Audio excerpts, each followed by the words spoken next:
us, right? The month of Kislev. And quite frankly, if you look at this, this is a month with much, much more favorable things to look forward to, if you think about it, than last month. As we close out this month of Heshvan, you remember what I said last month, that Heshvan is a month that's associated really with darkness, bitterness, and judgment, if you go back and look at that. So we have Noah's flood. We see the beginning of the rainy season, where there were long periods of darkness and rain. But we also saw it as a month where seed was planted. Remember, I said seed was planted and it would be covered and watered and kept until the spring. But now, as we close out the month of Heshvan, we now move into the new month of Kislev. Now, Kislev is associated with hope and dreams. Isn't that a better month to be looking forward to? So I guess we could say that for some of us here, that Heshvan might have been a month of testing, of trials. So how did we respond to some of those trials?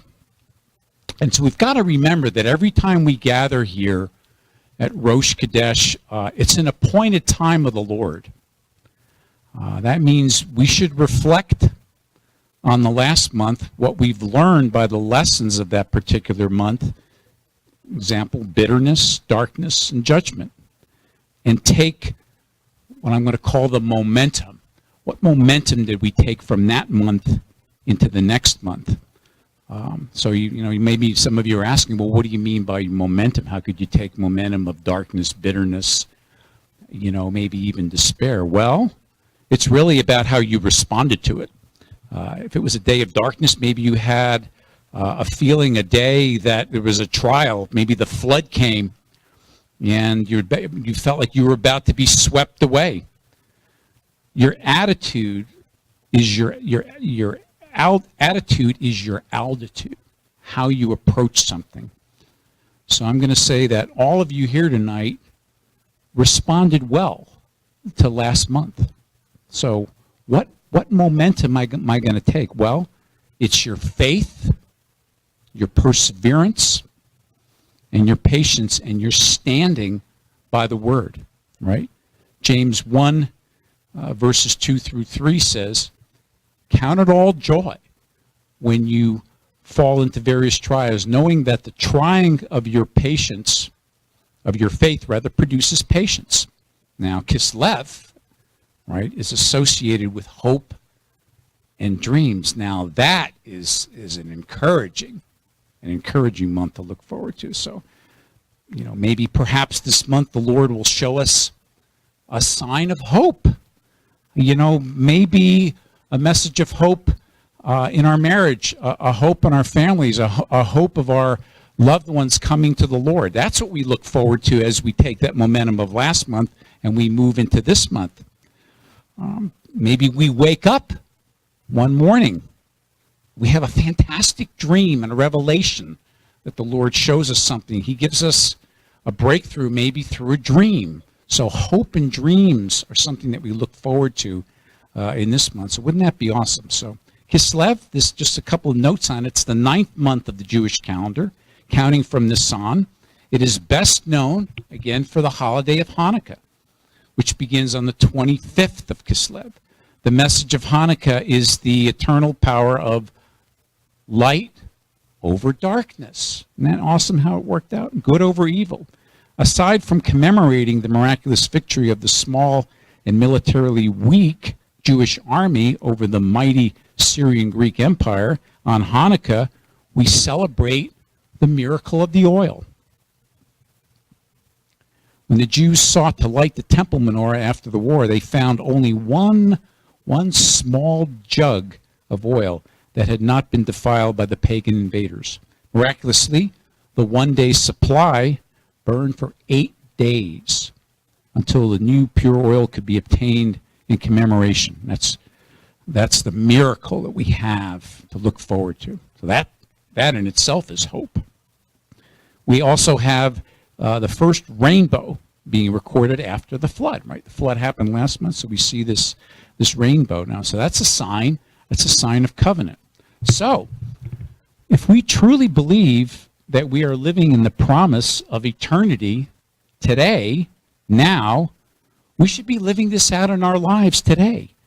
Why we say, we believe, in the Bible class today with Elder Rusty, I brought up a very interesting point. A lot of us, the problem is that we're not living like we're in eternity. We have the promise we should be living today like we're in it, okay? And not like, where we say to ourselves, I can't wait to get a new body. I can't wait to die so I can be with the Lord. And the only thing that's keeping me alive today is my hope in Yeshua. Praise the Lord. No, that's the wrong attitude. There are many people that have that attitude. They are not focused on living in eternity today and the promises they have. Like Rabbi Allen said, if a demon comes after you, you can pray over him, pray that you're going to get him out of your life, and pray that the Lord will destroy him if he doesn't get out of your life. You've got the power to do that. Don't take it anymore. Live like you're in eternity, and you've got the power. So perhaps we just need to say that Heshvan was one of the best months of our entire life, like taking that forward momentum into Kislev. And I was liking it this way. Like, take a football team.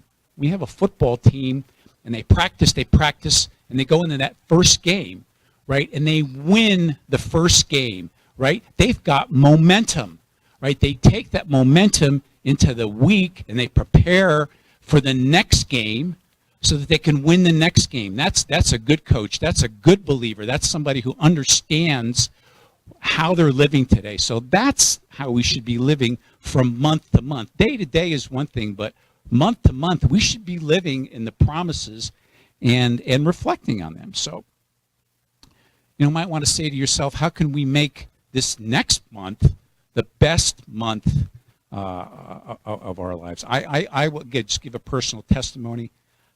Probably last month was one of the best months of my life. I will never forget October 28th, 2017. I will never forget that. And so I look at, the Lord blessing me in the area of just recreation and fun. I look at how the Lord has blessed me in the area of health. Never really I made some changes last month, and I've never felt better. I look at how the Lord has blessed me in the area of finances. My wife is an absolute genius when it comes to the management of money. I don't know how she's done it, but she did it.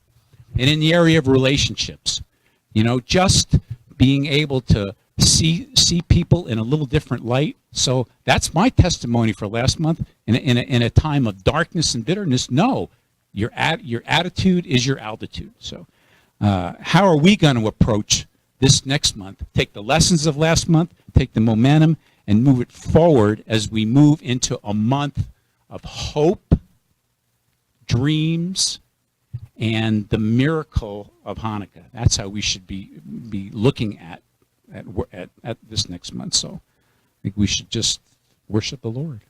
Amen.